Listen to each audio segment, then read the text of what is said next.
Within the thick forest of the Dark Shroud lies the city-state of Gridania, an area known as a 12-Swoot by the locals, the home to archers, lancers and conjurers, a city in deep connection with nature and the spirit of the land.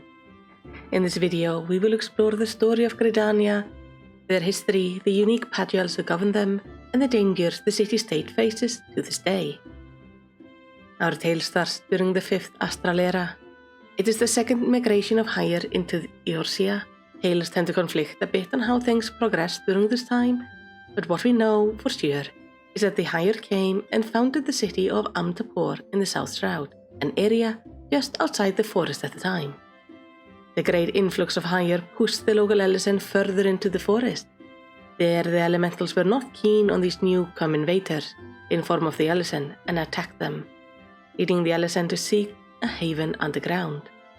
The city-state of Amtapor on the edge of the Black Shroud flourished, becoming one of the three major magical cities of the Fifth Astral Era, the other two being Mach and Nim. Amtaporians were interested in the idea of creation magic, imbuing golems and other stone figures with life to serve and protect them. But as the city of Mach turned against the other two, and the War of Magia began, the Amtaporians sought to defend themselves. They countered the Machians' black magic with their own form of white magic, magic capable of healing and warding, allowing the city-state to hold their own. And for a time, the War of Magi continued, and humanity kept on drawing more and more power from our star to fuel their magic. This overuse over time shifted the balance of natural ether, leading to what is known as the Sixth Umbral Calamity, the Calamity of Water. Great floods destroyed the cities, leading to their people having to seek out shelter elsewhere. With Amtapor flooded, the people moved on, some up to the mountains of Girabania, where later they would form the city-state of Alamico, while others travelled further into the Dark Shroud, where they faced the same issue as the Ellison. The elementals did not want humanity there, especially after seeing what their greed could do.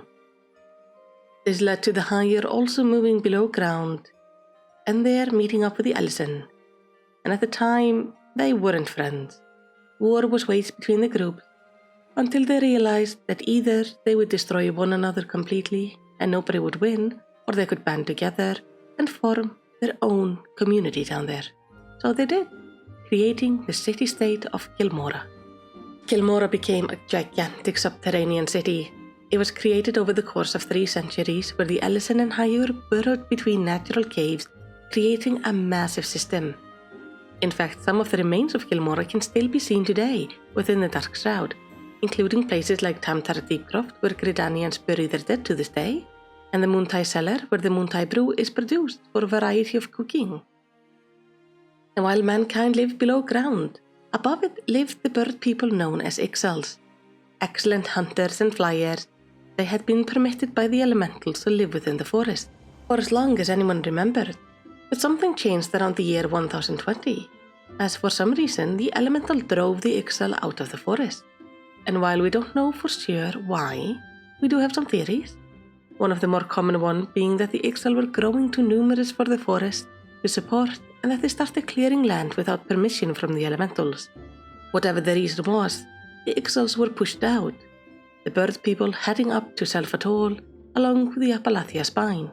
And with the Ixals gone, the Kilmorans saw a chance once more to live above ground. They decided to attempt to commune with the elementals, utilizing their best mages to do so, and so started a 50-year-long effort to reach some amount of communication. And it was eventually Jorin Lightheart, a higher leader of the mages, who managed to commune with the elementals. He came to agreement with them, even becoming blessed with a glowing light as a proof of their accord that man could once again live above ground.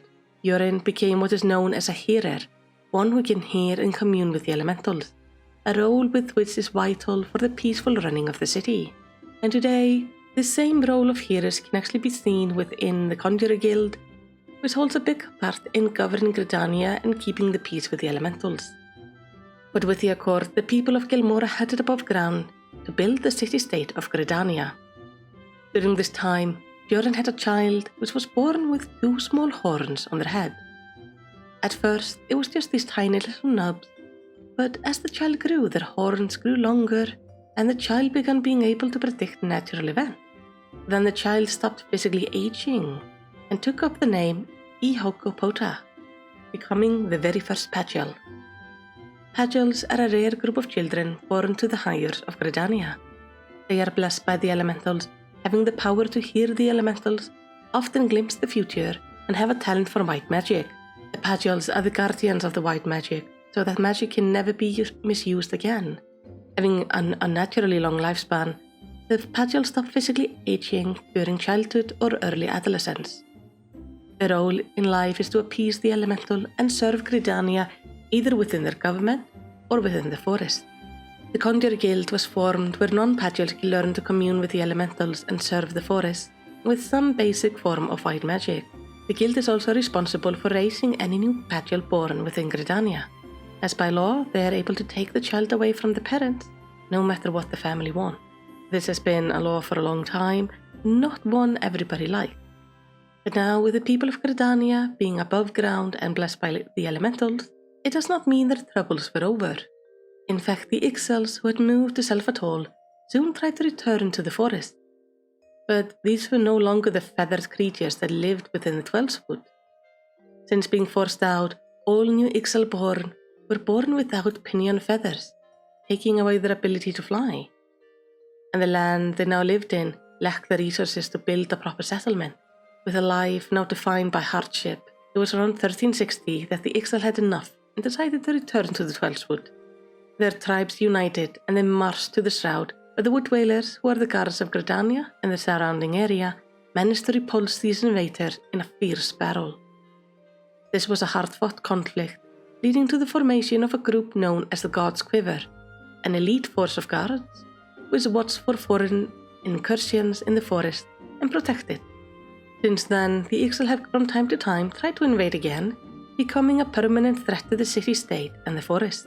And then it was in 1468 that Gridania found themselves at war with their neighbours. This time not the Ixal, but the people of Alamico. This time period is known as the Autumn War. King Manfred, the ruler of Alamico, had decided he wanted more land, so he claimed the East Shroud for his nation. Trying to take it by force, they were met by the Wood Dwellers and the God's Quiver in what is known as the First Battle of Tianolca. The Gridanians faced heavy losses and were forced to retreat, unable to repel the enemy. So they turned to the other city-states of Eorzea for help, speaking to Isgard, Limsalominsa and Ul'dah. Thankfully, the other city-states had noticed that the king of Alamico was rather keen on grabbing land for himself, and they knew if he would grab this, he would just keep on going, so he had to be stopped. So they sent their own armies to assist. This led to the Second Battle of Tianolca, where the Gridanians, with the help of the other city-states, bested the Alamicans.